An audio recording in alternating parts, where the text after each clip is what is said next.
All right, Shalom Israel. I'd like to give all praises, honor, and glory to Yahweh, Ba'ashem Yahushai. Double honors to the apostles and elders of Great Millstone, and Shalom to Lek out there doing this work of faith and labor of love, true sincerity. Right, I just want to get into a brief topic about, how the Lord is rolling the reproach, that we have up off of us, and I just want to make some comparisons, from ancient times, unto now, and I like to get in the book of Joshua, a lot, and this is something that Buzz, been kind of going over, study sessions and stuff like that with, and the main thing about Joshua, that I love is the journey, the journey that it took, for Israel to get from, the state of nothingness, to the state of pretty much being on top again, and that's the journey in which we face now, from being nothings to being somethings in the kingdom, and all of the suffering that we have to go through to obtain, everything, and the fullness of the knowledge, the riches of the earth, spiritual and physical, all of these different things, are a culmination of us, striving in the Lord, showing forth his power that he is slowly but surely rolling that reproach from off of us, in this current time in which we face, Um, so with that, I'm gonna start off here in the book of Joshua 5 and 7. And their children whom he raised up in their stead, them Joshua circumcised. For they were uncircumcised because they had not circumcised them by the way. Now, at this time, this was a physical circumcision, but the main point I want to focus on here is because they had not circumcised them by the way. Now, when you look at, today's time, we're Jake was pretty much in the wilderness, man. From the times of, after we left 70 AD, well, in the west coast of Africa and other places, we still knew who we were, but we still didn't have the fullness of the truth. We slowly but surely lost the names of Yahweh and Yahweh Shah, but ultimately, from the time we came over here, uh, from what, 16, 19, 16, 20, until, the 70s when when the Lord woke up Abba Bivens, Jake was in the wilderness just as, our people was in the wilderness back then, during the time of Moses and all that. So, they didn't have time to be circumcised by the way. So with Jake losing our identity and Esau beating it out of us, not knowing who we weren't circumcised, what, spiritually, by the way, and of course, basic common scripture, what I want to go to here, Jeremiah 9 and 25. Behold, the days come, saith the Lord, that I will punish all them that are circumcised with the uncircumcised, Egypt and Judah and Edom and the children of Ammon and Moab and all that are in the utmost corners that dwell in the wilderness. All these nations are uncircumcised, and all the house of Israel are uncircumcised in their hearts. Okay, so the circumcision that we suffer from now is a mental one, as a whole, when we look at our people. Okay, so going back, I read it from the top again. And their children whom he raised up in their stead, them Joshua circumcised, for they were uncircumcised because they had not circumcised them by the way. And it came to pass when they had done circumcising all the people that they abode in their places in the camp till they were whole. Okay, so now when we look at this verse and compare it unto today, who is being circumcised? The elect. Those of the hopeful elect is being circumcised, man, spiritually. Okay, because it's all about you being that new being, that new creature, So just another quick precept on that one.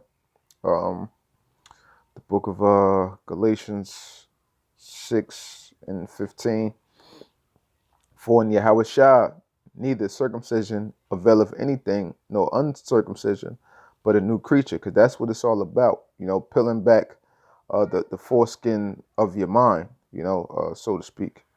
Um, so going back here, all right, and it came to pass when they had done circumcising all the people that they abode in their places in the camp till they were whole. So now what? When you look at it, we're abiding in our places until we become whole, till we become to the point and standard at which Yahweh Shemiah Shah needs us to be at, so that we can survive these troublesome times of Jacob's trouble in which we all face. Okay, so the Most High is allowing us time to, for us to be molded, to be shaped as He would like us to be. You know, we're young brothers in this truth. We're growing every single day. So spiritually, we're not fully circumcised. We still have to put off more filth of the world, more filth of our mind, different things of that nature. It's a constant process. But slowly but surely, the Lord is removing that filth from our minds. And what we must, and it said, and they and all the people, and that they abode in their places in the camp till they were whole. So, when you look at that, the Most High has us under His shadow, and a part of the Most High's shadow is the apostles and elders of Great Millstone. Okay, so when you look at that, what we're abiding underneath these great men, until we become whole, fully circumcised in the mind to the point where Yahweh Shemiah Shah needs us to be. You know, so it's all spiritual, man. It's all spiritual. All right. So going on, it says, verse 9, and the Lord said unto Joshua, this day have I rolled away the reproach of Egypt from off you. Wherefore the name of the place is called Gilgal unto this day.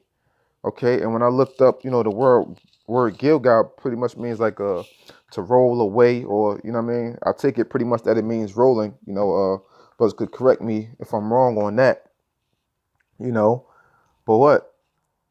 At this time, the Lord rolled the reproach of Egypt from off of us, and Gilgal was the main camp spot, man, was the main campsite when Israel was going to war with all these different nations for Israel Israel to obtain the inheritance in which the Lord proclaimed for us to have, you know.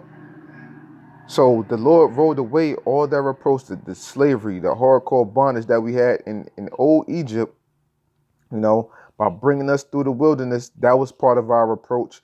The other nations looking down on us at that time, Israel themselves, ourselves at that time, complaining to the Most High, like, did you, well, that's 2/3, did you bring us in the wilderness here to die? We've been better off in Egypt, so on and so forth. It still seemed like that reproach was still there heavily, because what we were waiting to obtain and receive that promise of the promised land, man.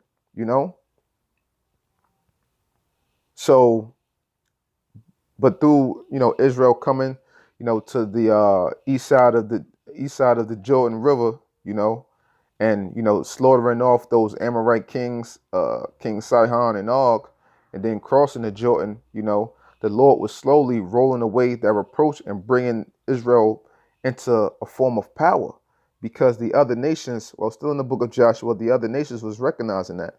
This is Joshua 2:9. And she said, this is the harlot Rahab, um, and she said unto the men, I know that the Lord have given you the land, and that your terror is fallen upon us, and that all the inhabitants of the land faint because of you. Okay, so all the inhabitants of the land fainted because of Israel. For we have heard how the Lord dried up the waters of the Red Sea for you when ye came out of Egypt, and what ye did unto the two kings of the Amorites that were on the other side, Jordan, Sihon, and Og, whom ye utterly destroyed.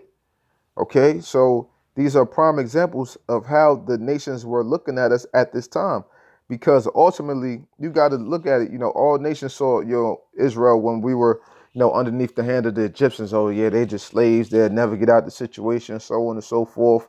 And then we're going through the wilderness, all the other nations probably thinking in their heads, yeah, we're going to die off, or, what I'm saying, or if they try to come through here, we're going to attack them, we're going to kill them all, so on and so forth. But the Lord bringing us to this point was showing the other nations that you are to fear my people. They were at this lower state, but you're going to fear my people, and I'm going to make sure that you fear my name. you know. So it's another quick example, Esther 6 and 13. Uh, and Haman told Zeresh his wife and all his friends everything that had befallen him. Then said his wise men and Zeresh his wife unto him, if Mordecai be of the seed of the Jews before whom thou hast begun to fall, thou shalt not prevail against him, but shall surely fall before him. Okay, so why did uh, uh, his wife, Haman's wife, and his friends tell him this?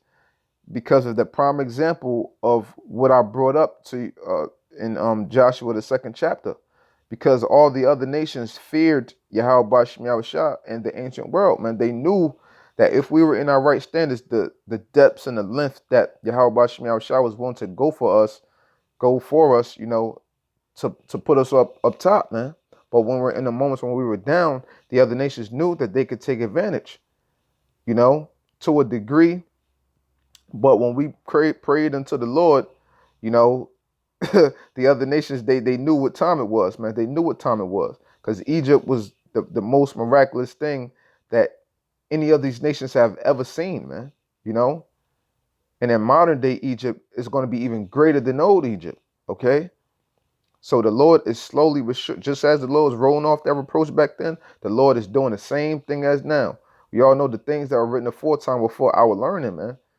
So in this time of suffering and hell in which we catching, and at the same time we seeing prophecies unfold, we got to know that the kingdom is coming, that the suffering, that the hell that we face from our jobs, your woman, the lifestyle that we have to live, these poor, these vile, disgusting situations in which we in, having to take shit from the so-called white man, take shit from people all around us day in and day out.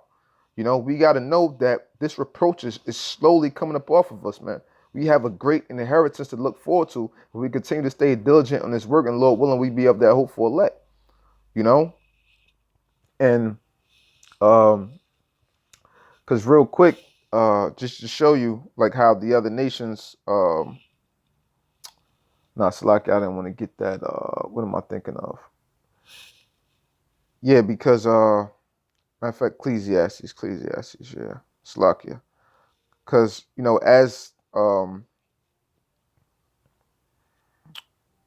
this great thing. Damn, Slakia.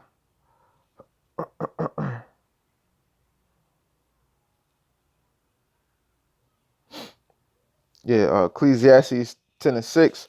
Folly is set in great dignity, and the rich sit in low place. So, and I brought this scripture out, for brothers to understand that even though, overall as a whole, as a people, we're still looked down on, and, you know, the vile things of which Jake is doing out here, wearing the dresses, and, Jake wearing these just looking like pocketbooks and rompers and all of this and the third, this rock star lifestyle that Jake is trying to live. It seems like wickedness is prevailing at times, but overall that truth is prevailing, man. Because we got to keep in mind that as the Lord furthers this truth, Satan is going to go even harder with wickedness. Esau is going to try to push wickedness even harder on our people. And that's only right because that's the perfect balance, man. As knowledge increases, wickedness got to try to increase to try to counteract the great knowledge and truth that Yahweh Bashim Yahushua is putting out. So out of all things, we got to remember, I believe the brother Shah, he did a lesson before, that knowledge beareth the victory. Knowledge beareth the victory. If I'm not mistaken, that was the title of the brother's lesson. And this is Daniel 12 and 4. But thou, O Daniel, shut up the words and seal the book, even to the time of the end. Many shall run to and fro, and knowledge shall be increased. So that's what it's all about. It's about, the will of Yahweh Bashim Shah being done and brought to the forefront, of all things that are going on. And us that are of the hopeful elect, this is what we're looking for. We're looking for the knowledge to constantly be increased. We're looking for that power to be bestowed upon us. It's coming. We just got to continue to do what we do. But everything that Yahweh Bashim Shah promised us, brothers, it's coming, man. It's coming. How, Beanie Siegel got a song, Feel It in the Air, man. You can feel it every single day. You can feel it in your bones. You can feel it in your spirit, man. You know? If you truly love Yahweh Shem Shah, you watching for the prophecies and you suffering all this hell, you constantly praying unto the Lord, man, you can feel it coming, man. It's coming. You know, the way these other nations look upon us, you know what I'm saying? You know, we get used to it being here in Babylon, but you know, as the brother Kazak said in one of his latest lessons, you know, that, you know, pretty much like the hell that we go through, you know, it hurts, you know, at times, but hey, we got to suck it up because we know this is all a part of our suffering. This is all a part of our trial, you know, our afflictions in which we must go through to inherit everlasting life, you know, and that suffering that we share with great dignity with Yahweh Shai and what he did for us, you know. And you know, it says in I'm gonna just quote it in Second Ezra, the 5th chapter, says what but iniquity shall be increased above which thou now seest or thou hast heard long ago. You know what I'm saying? So, you know, as I was getting into, you know, that's the balance of different things, you know, that has to happen. You know, everything is going to be it's going to be a back and forth thing, you know, where it's going to seem like, you know, ain't nothing really happening. You know what I mean? We're seeing more wickedness than righteousness out here. You know, we got to remember that, you know, the elect is a small number compared to the whole nation. You know, so it's going to feel like that at times. It's going to seem like that at times, man. You know, but every time you see, you know, a brother putting up a show, you got to know that it's somebody out there that's being edified, man. You know, whether it's a brother in another country, a brother you never seen before. You know, you got to know it's some brother out there that's being edified that may have never heard of the word before. The more brothers put out these shows, man. You know, so the rising up of our people is going to come, and these other nations, they're going to see it and they're going to feel it, man. Because all they can see at the moment is the down state of which we're in, to where they don't feel it, they don't remember the times of old of things Yahweh Shem Shah did for us, man. Because, you know, as the scriptures say, there's no remembrance of former things. So the other nations, they don't remember, you know what I'm saying, back then of how Yahweh Shem Shah, you know what I mean, used to do these great deeds for us, man. So this is how they still look at us. You know, it's Lamentations 15. All that passed by clap their hands at thee, they hiss and wag their head at the daughter of Jerusalem, saying, is this the city that men call the perfection of beauty, the joy of the whole earth? You know, all thine enemies have opened their mouth against thee. They hiss and gnash the teeth. They say, we have swallowed her up. Certainly, this is the day that we look for. We have found it. We have seen it, man. So this is how the other nations, they look upon us, and they can't look at us in no other light. You know, but as I said, the longest brothers keep pushing this word out, you know what I'm saying? The Lord is going to continue to increase us, Lord willing. The Lord is going to continue to increase this truth, increase this ministry, and the other nations are going to see that rise in power, man. A quick example is, you know, why you think, you know, all these different pastors and preachers out here are trying to come at, you know, the Israelites? Why you think we got guys like Vocab Malone, you know, constantly being addicted to so-called to try to debunk this truth, man, but he can't, because once again, truth bears the victory, man. You know, why do these guys put so much effort, energy, and time into trying to destroy something that they believe is false? Now, you know, through the spirit, we have to speak on other guys and false doctrines and things that'll be putting out. But once we speak on them, we touch on them, then we keep it moving. You know, because the other prophecies to be talked